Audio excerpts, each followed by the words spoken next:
मित्रों, आज हम बात करेंगे खारवेल के हाथी गुम्फा अभिलेख के विषय में। एमए फाइनल का ये हमारा अध्याय है। अभिलेख शास्त्र विषय से संबंधित प्राचीन भारत के इतिहास निर्माण में अभिलेखों की बड़ी महत्वपूर्ण भूमिका रही है, जो कि तत्कालीन राजनीतिक, सामाजिक, धार्मिक, आर्थिक एवं सांस्कृतिक स्थिति का अन्य स्रोतों की तुलना में अपेक्षाकृत अधिक प्रामाणिक और विश्वसनीय विवरण हमारे समक्ष प्रस्तुत करते हैं। मौर्योत्तर युगीन अभिलेखों में खारवेल का हाथी गुम्फा अभिलेख, जो कि खारवेल और उसकी उपलब्धियों की जानकारी का एकमात्र स्रोत है, कई दृष्टियों से अपना महत्वपूर्ण और विशिष्ट स्थान रखता है। हाथी गुम्फा अभिलेख का परिचय। यह अभिलेख उड़ीसा प्रांत के पुरी जिले में उदयगिरी खंडगिरी नामक पहाड़ियों पर हाथी गुम्फा नामक गुफा की दीवार पर उत्कीर्ण है। इसमें कुल मिलाकर 17 पंक्तियाँ हैं, जो कि 84 वर्ग फुट क्षेत्रफल में लिखी हुई हैं। यह लेख कहीं कहीं से क्षतिग्रस्त हो चुका है, जिसके कारण इसके पाठ और अर्थ के विषय में विद्वानों में भारी मतभेद है। तिथि, लिपि, भाषा एवं लेखक। हालांकि इस लेख में किसी तिथि का कोई उल्लेख नहीं मिलता, परंतु इस लेख की लिपि की अन्य मौर्योत्तर लेखों की लिपि से तुलना करके और इस लेख के अंतः साक्ष्यों के आधार पर इसका काल निर्धारण किया जा सकता है। कुछ विद्वान, जिनमें स्मिथ, जायसवाल आदि प्रमुख हैं, इसे द्वितीय शताब्दी ईस्वी पूर्व में रखते हैं, लेकिन अधिकांश विद्वान इसे प्रथम शताब्दी ईस्वी पूर्व के अंतिम दशकों की कृति मानते हैं। इस लेख की लिपि ब्राह्मी और भाषा पाली से मिलती जुलती प्राकृत है। इस लेख का लेखक अज्ञात है, परंतु जायसवाल के मतानुसार वह कोई ऐसा उच्च एवं वयोवृद्ध पदाधिकारी रहा होगा जिसने खारवेल को एक शिशु के रूप में देखा हो। लेख का अध्ययन, इतिहास एवं विषय वस्तु। हाथी गुम्फा अभिलेख की सर्वप्रथम चर्चा पादरी स्टार्लिंग ने 1825 में की थी, लेकिन 1917 से पहले इसे पूर्णतः पढ़ा नहीं जा सका। इसके अध्ययन में James Prinsep, general Cunningham, Jayaswal, Buhler, Fleet आदि विद्वानों की महत्वपूर्ण भूमिका रही है। जहाँ तक विषय वस्तु का प्रश्न है, इसमें खारवेल और उसके राज्याभिषेक के 13वें वर्ष तक की गतिविधियों का विस्तार पूर्वक वर्णन मिलता है। इस दृष्टि से इसकी तुलना समुद्रगुप्त की प्रयाग प्रशस्ति से भी की जा सकती है। खारवेल की उपलब्धियाँ। शासक बनने से पूर्व। लेख का प्रारंभ जैन शैली में नमो अर्हतान नमो संविधानम कथन से होता है। इसके बाद खारवेल, इसे कलिंगाधिपति, महाराजा, महामेघवाहन तथा चेदीराज वंशवर्धन आदि उपाधियों से विभूषित किया गया है, का उल्लेख मिलता है। खारवेल के हाथी गुम्फा अभिलेख के अनुसार अपने जीवन के 15 प्रारंभिक वर्ष में खारवेल ने बाल क्रीड़ाओं में व्यतीत किए। 15 वर्ष की अवस्था में वह युवराज बना और युवराज पद पर रहते हुए उसने 9 वर्ष तक शासन संचालन में योगदान दिया। इस अवधि में उसने लेख, रूप, गणना, व्यवहार, विधि तथा अन्य सभी विधाओं में निपुणता प्राप्त की और 24 वर्ष की आयु को पूर्ण कर लेने के पश्चात खारवेल का शासक के रूप में अभिषेक हुआ। शासक बनने के पश्चात खारवेल की उपलब्धियाँ। हाथी गुम्फा लेख के अनुसार अपने अभिषेक के प्रथम वर्ष खारवेल ने अपनी राजधानी कलिंग में तूफान से ध्वस्त हुए गोपुरों, प्राचीरों एवं मकानों की मरम्मत करवाई। शीतल ताल, तड़ाग व बांध बनवाए। सभी उद्यानों की मरम्मत कराई गई और 35 लाख मुद्रा का व्यय कर अपनी प्रजा का मनोविनोद किया। जायसवाल ने यहाँ 35 लाख मुद्रा के बजाय 35 लाख प्रजा का अर्थ लगाया है। द्वितीय वर्ष खारवेल ने सातकर्णी की परवाह न करते हुए एक विशाल सेना पश्चिम की ओर भेजी। लेख के अनुसार यह सेना कर्णवेना नदी तक पहुँच गई और उसने मूसिक नगर को आतंकित कर दिया। यहाँ लेख में वर्णित सातकर्णी को अधिकांश विद्वान सातवाहन वंश का तीसरा शासक सातकर्णी प्रथम मानते हैं, परंतु इस नदी और नगर के विषय में विद्वानों में मतभेद है।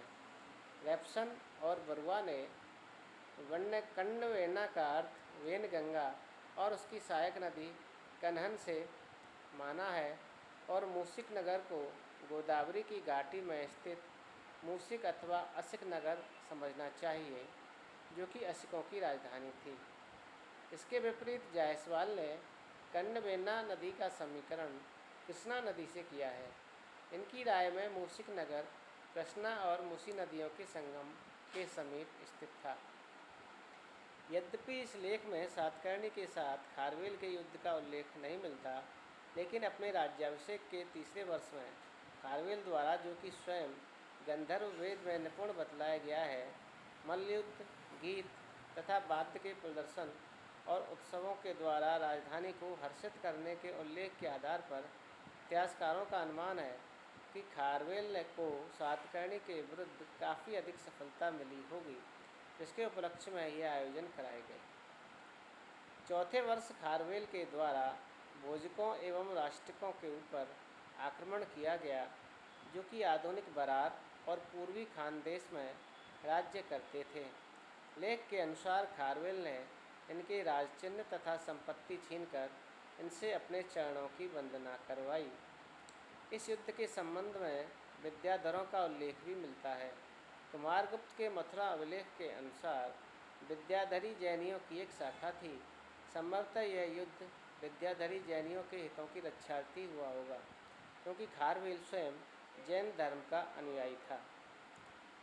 हाथीगुम्फा लेख के अनुसार अपने राज्याभिषेक के 5वें वर्ष खारवेल ने नंदराज के द्वारा 300 वर्ष पूर्व उद्घाटित नहर का अपनी राजधानी तक विस्तार करवाया।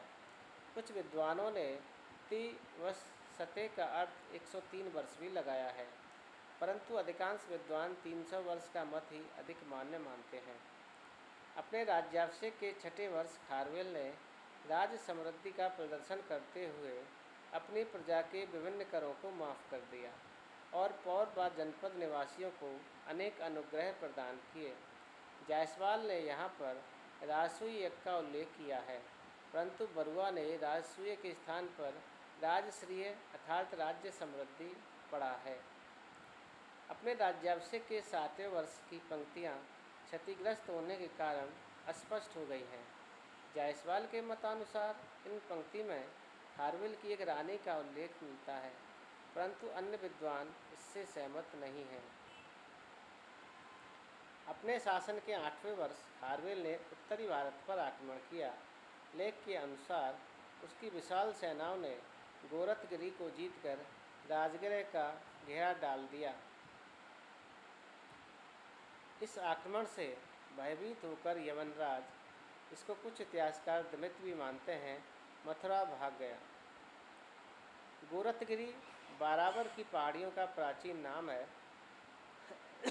इस युद्ध में खारवेल का प्रतिद्वंदी यवन नरेश कौन था, इस विषय पर इतिहासकारों में मतभेद है।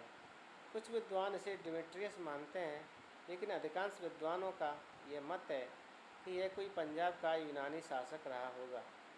अपने राज्याभिषेक के 9वें वर्ष खारवेल ने कल्पवृक्ष, घोड़े, हाथी, रथ, मकान एवं कर मुक्ति लोगों को प्रदान की और महाविजय नामक प्रसाद का निर्माण कराया। कुछ विद्वान उक्त कार्यों का संपादन उत्तरी भारत की विजय के उपलक्ष्य में हुआ मानते हैं। 10वें वर्ष खारवेल ने दंड संधि और साम नीति का अनुसरण करते हुए भारतवर्ष पर आक्रमण किया। यहाँ भारतवर्ष से अभिप्राय उत्तरी भारत से है। यह अभियान किसके विरुद्ध किया गया और इसका क्या परिणाम हुआ, यह इस लेख से विदित नहीं होता। लेख से विदित होता है कि 11वें वर्ष खारवेल ने दक्षिणी भारत पर आक्रमण कर पृथुंड नगर को गधों के हल से जितवा दिया, अर्थात उसे नष्ट भ्रष्ट कर दिया और तमिल देशों के 1300 वर्ष पुराने संघ को छिन्न भिन्न कर दिया। पृथुंड नगर का समीकरण विद्वानों ने टालमी के भूगोल में उल्लिखित पिटुंड नामक नगर से किया है। अपने राज्याभिषेक के 12वें वर्ष खारवेल ने उत्तरी भारत पर पुनः आक्रमण किया। इस लेख के अनुसार उसने मागधों को भयभीत किया और अपने हाथी घोड़ों को गंगा का जल पिलाया। यहाँ खारवेल ने मगध नरेश वह सतीमित से अपने चरणों की वंदना करवाई। इससे स्पष्ट है कि वह सतीमित को खारवेल के समक्ष परास्त होना पड़ा। जायसवाल ने वह सतीमित नामक इस शासक का समीकरण पुष्यमित्र शुंग के साथ किया है, परंतु यह मत अब मान्य नहीं है, क्योंकि खारवेल का समय प्रथम शताब्दी ईस्वी पूर्व माना जाता है, जबकि पुष्यमित्र शुंग दूसरी शताब्दी ईस्वी पूर्व में हुआ था। खारवेल इस अभियान से अपने साथ काफ़ी धन संपदा ले गया और साथ ही जिन मूर्ति भी, जिसे नंदराज कलिंग से उठा ले गया था। इसी वर्ष खारवेल ने पांड्य राजा से भी लाखों मुक्तामणि और रत्न आदि प्राप्त किए। 13वें वर्ष खारवेल ने कुमारी पर्वत, जो खंडगिरी उदयगिरी पर जैन साधुओं के वर्षावास और अन्य सुकृत्यों हेतु गुहाएं बनवाई। यहाँ खारवेल को क्षेमराज, वृद्धिराज, वृक्षुराज और धर्मराज आदि उपाधियों से उल्लिखित किया गया है। मूल्यांकन। हाथी गुम्फा अभिलेख में वर्णित खारवेल की इन उपलब्धियों के आधार पर यह कहा जा सकता है कि वह कुशल सेनानायक, पराक्रमी योद्धा और महान विजेता था। वह एक प्रजापालक और कला प्रेमी शासक था, जिसकी सांस्कृतिक क्षेत्र में भी काफ़ी महत्वपूर्ण उपलब्धियां थीं। खारवेल जैन धर्म का अनुयायी होते हुए भी एक धर्म सहिष्णु शासक था, जिसका आभास अभिलेख की 17वीं पंक्ति से होता है, जिसमें उसे समस्त संप्रदायों का पूजक और सभी मंदिरों को सुधरवाने वाला कहा गया है। अभिलेख में खारवेल को अप्रतिहत चक्र वाहन बलो, चक्र धरो, गुप्त चको, पवत चको आदि उपाधियों से विभूषित किया गया है, जो कि खारवेल के लिए सर्वथा उपयुक्त प्रतीत होती हैं। वास्तव में खारवेल कलिंग के इतिहास का आलोक बिंदु था, इसलिए भारत के इतिहास में खारवेल का बड़ा ही महत्वपूर्ण स्थान है।